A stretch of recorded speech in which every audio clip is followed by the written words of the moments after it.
प्रिय छात्राः नमो नमः। अहमस्मि डॉक्टर अमनदीप शर्मा। 7वीं कक्षा की पाठ्यपुस्तक रुचिरा द्वितीय भाग में आपका स्वागत है और हमारे पाठ का नाम है अमृतम संस्कृतम।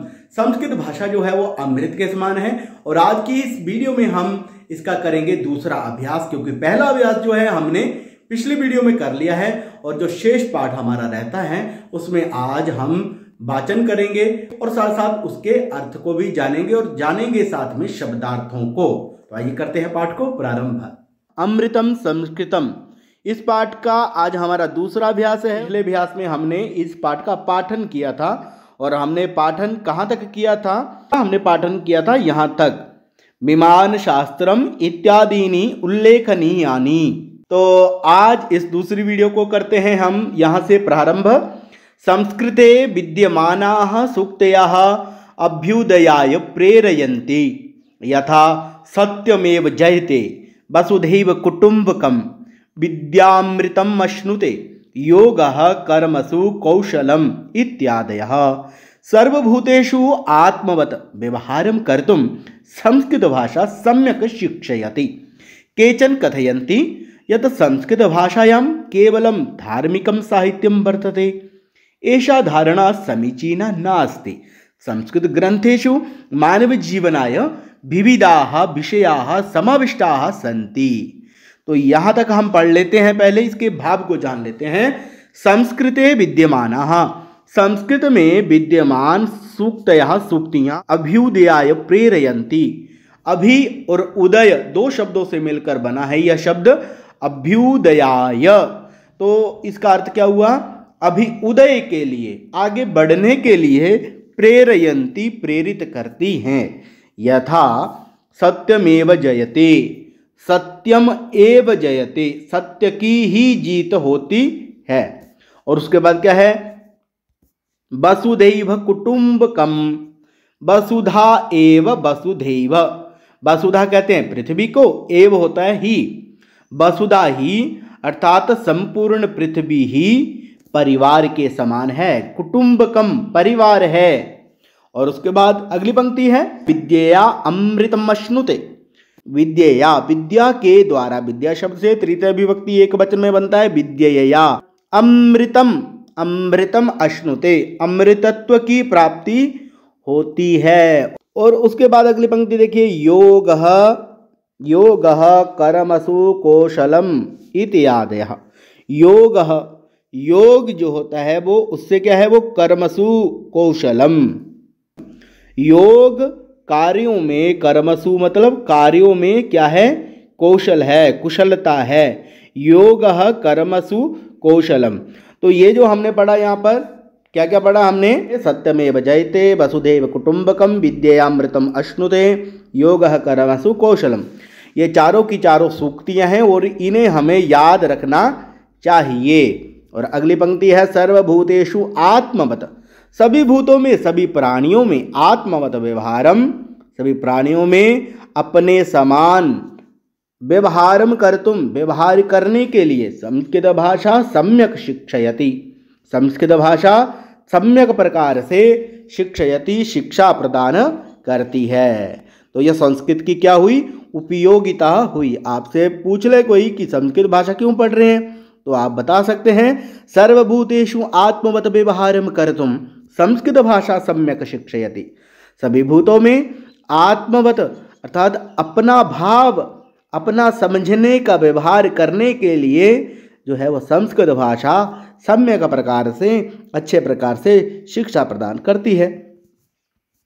केचन कथयन्ति, कुछ लोग कहते हैं, यत् संस्कृत भाषायां केवलम धार्मिकम साहित्यम वर्तते। कुछ लोगों का ऐसा मानना है कि संस्कृत साहित्य में केवल धार्मिक साहित्य है। क्या कहते हैं कुछ लोग? संस्कृत भाषायां केवलम धार्मिकम साहित्यम वर्तते। संस्कृत ग्रंथेषु मानव जीवनाय विविधाः विषयाः समाविष्टाः सन्ति। कि संस्कृत के ग्रंथों में मानव जीवनाय, मानव जीवन के लिए विविधाः विषया, बहुत सारे विषय समाविष्ट हैं। अर्थात केवल धार्मिक साहित्य ही नहीं है यहाँ पर। महापुरुषाणाम मति ही उत्तम जनानाम धृति ही सामान्य जनानां जीवन पद्धति ही च वर्णिताः सन्ति। तो यहाँ क्या कहा इस पाठ में कि महापुरुषाणाम, महापुरुषों की, जो महापुरुष होते हैं या महान पुरुष होते हैं, अच्छे व्यक्तित्व वाले जो लोग होते हैं, उनकी मति, उनकी बुद्धि और उत्तम जनानाम धृति, और उत्तम श्रेष्ठ लोगों की धृति अर्थात उनके द्वारा किया गया आचरण जो धारण करने योग्य है हमें, और सामान्य जनानाम जीवन पद्धति ही, और सामान्य लोगों की जो जीवन पद्धति है वो इसमें वर्णित है। किस में वर्णित है? संस्कृत भाषायां वर्णिताः सन्ति।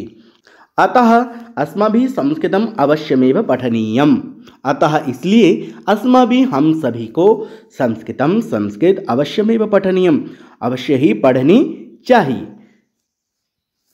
तेन मनुष्यस्य समाजस्य च परिष्कारः भवेत्, उससे मनुष्य का और समाज का, मनुष्य का च समाजस्य और समाज का परिष्कारः भवेत्, परिष्कार होगा।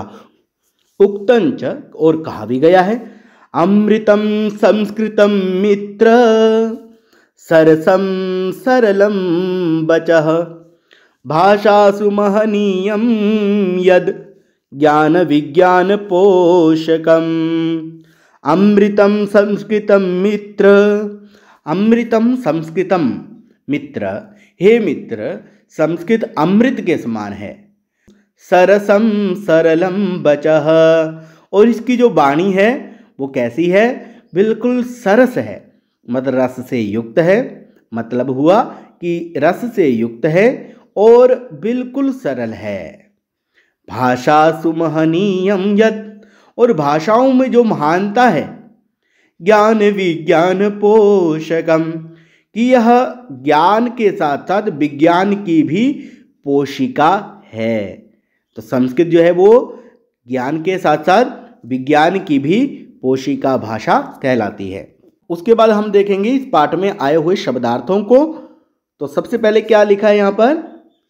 भाषेयम, भाषा इयम, यह भाषा, दिस लैंग्वेज, मता मानी गई है, इज एक्सेप्टेड, निधि ही, खजाना, ट्रेजर, विचार्य, विचार कर, कंसीडरिंग, कंसीडरिंग, वाङ्मयम, साहित्य, लिटरेचर, अनुपमम, अतुलनीय, इनकम्पेरेबल, जगति, संसार में, इन द वर्ल्ड, रसायन शास्त्रम, रसायन शास्त्र, केमिस्ट्री, खगोल विज्ञानम, अंतरिक्ष विज्ञानम, एस्ट्रोनॉमी, धृति ही, धैर्य, पेशेंस, पोषकम, समर्थक, सुपोर्टर। प्यारे छात्रों, आज के लिए इतना ही। अगली वीडियो में अभ्यास कार्य के साथ फिर से आपसे मिलेंगे। तब तक के लिए जय तो संस्कृतम, जय तो भारतम।